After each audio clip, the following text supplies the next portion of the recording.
그 다음에 태어난 개념이 주체라는 개념입니다. 신의 자리를 주체가 대신 가졌다.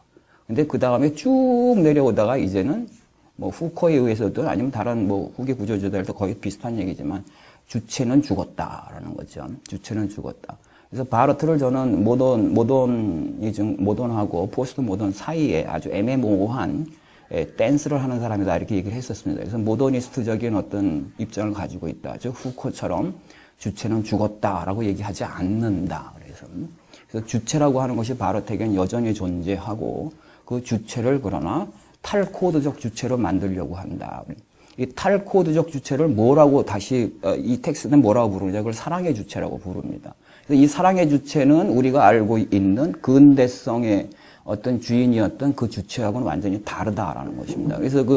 그래서 사랑의 주체라는 걸 가운데 두고 보게 되면 주체 비판이라는 측면에서는 그 이외의 그런 불란서 후기 구조주의들하고 또 동지가 되지만 그러나 사랑의 주체라고 하는 것을 전제로 하고 있다는 점에서 보면 또 이제 분리가 되는 이제 그러한 입장에 이제 바르트가 있다는 것을 우리가 이제 좀 이해할 필요가 있습니다. 자, 사랑의 주체 문제가 이 뜨거운 감자처럼 굉장히 그 이제 문제가 되고 있는데요.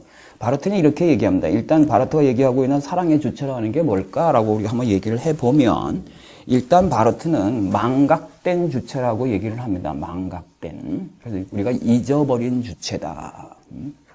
잊어버린 주체다. 잊는다고 하는 것이 과연 무엇일까라고 하는 것, 우리가 기억을 못하는 걸 망각이라고 이제 부르고, 또 망각에서 건져내 오는 것을 우리는 기억이라고 부르는데, 그렇게 단순하지 않죠. 그렇게 단순하게 되면 공부하는 게 얼마나 편하겠습니까? 그렇지 않아요. 바로 어떻게 보게 되면 망각이야말로 가장 철저한 기억 형태를 지닌다. 가장 훼손되지 않고 보존할 수 있는 것은 무엇입니까? 아예 잊어버리는 거예요. 그래서 잊어버리면 우리가 잊어버렸기 때문에 그걸 대상화할 수가 없죠. 그래서 대상화만 시키면 그 다음에는 뭡니까? 우리는 상처를 입히게 되는데 아예 우리가 잊어버리면 어떻게 가만히 그대로 있습니다. 그래서 망각은 가장 완벽한 기억 장치다 이렇게 얘기를 할 수 있어요. 그래서 거기서 나오고 있는 게 이제 뭐 프루스트의 무지적 기억이다. 결국은 망각의 벽이 깨지면서 올라오는 것 이렇게 얘기를 할 수 있습니다.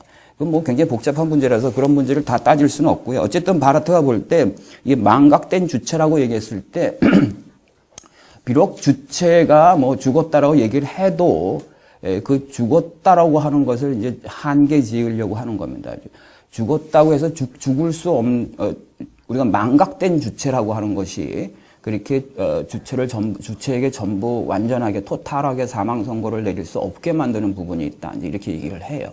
그리고 또 바르트는 또 이렇게 합니다. 그 망각된 주체가 지금 우리가 서서히 뭡니까? 잃어버리고 있는 주체다. 이제 가만 내버려 두면 이젠 정말 죽어버릴 거다라는 거죠. 그러니까 위기의 주체예요. 위기의 주체. 지금 막 죽어가고 있습니다. 사라져가고 있어요. 그래서 누군가가 그것을 건져내지 않으면, 그거를 익사해가고 있는데 그걸 건져내지 않으면 정말 없어질 것이다. 라고 하는 그런 측면에서 이 위기의 주체예요. 막 사라져버리고 있는, 막 그런 주체라고 볼 수 있습니다. 또 하나는 바르트에게 이제 고독한 주체라는 말을 씁니다. 이 고독한 주체라고 하는 것은 본질적으로 주체라고 하는 것이 이 단자성을 버릴 수 없다는 의미에서 고독이라고 하는 운명을 껴안고 있지만 그거보다는 바르트가 이렇게 얘기를 하는 게 있습니다. 이 사랑의 단상을 쓰면서 나는 굉장히 중요한 의도 중에 하나가 오리지널리테트가 아니라 마지널리티예요. 이게 뭐 주변부성이죠. 그렇죠? 주변부성. 이거는 독창성입니다. 독창성. 이렇게 얘기해요. 나는 이 텍스트를 쓰면서 독창성에게 목소리를 주려고 하는 것이 아니라 바로 주변부성에게 그 목소리를 주고자 했다라고 얘기를 합니다. 이거 굉장히 중요한 말입니다. 굉장히 중요한 말이에요. 이건 어떻게 보면 소위 독창성, 오리지널리티라고 하는 그런 뭐라자면 뭡니까? 물론 이 독창성이라는 것에 대한 담론이 벌써 많이 이루어져 있어요. 원본성이다 뭐 이런 말을 통해 가지고 그 이데올로기에 대한 코드화된 건데 사실 문화 생산품이에요. 어떤 독창성이라는 게 있다. 그 사람만 가지고 있는 무엇이 있다라고 얘기하고 있는 것.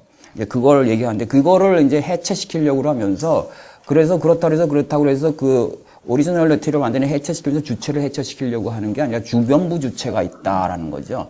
이게 독창성이라고 하는 것이 주체성으로 규정되면서 밀려나가버린 그 어떤 주체성이라는 게 있다. 그거를 이제 주변부성이라고 얘기를 하거든요. 그래서 나는 이 주변부성에다가 이제 목소리를 주겠다 그러죠. 그래서 바르트에게 사랑의 주체는 고독한 주체다 그러면 이 고독한 주체는 왜 고독하냐 하면 뭐 여러 가지가 이유가 있습니다.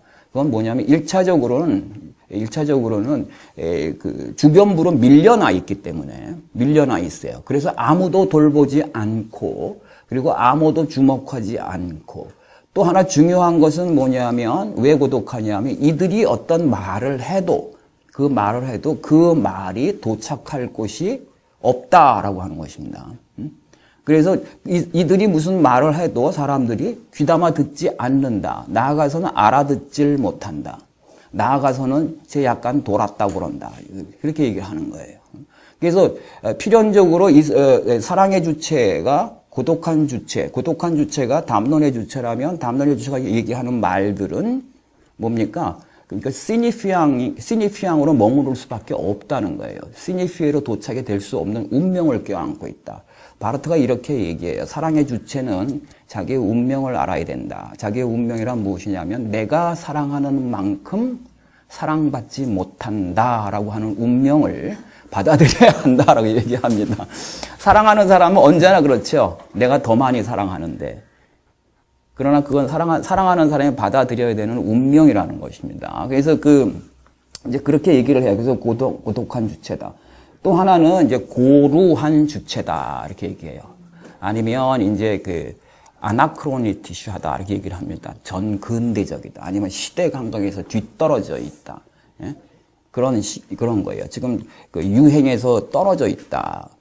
말하자면 고리타분하다라는 거죠. 그런 의미에서 이 고리타분한 주체입니다.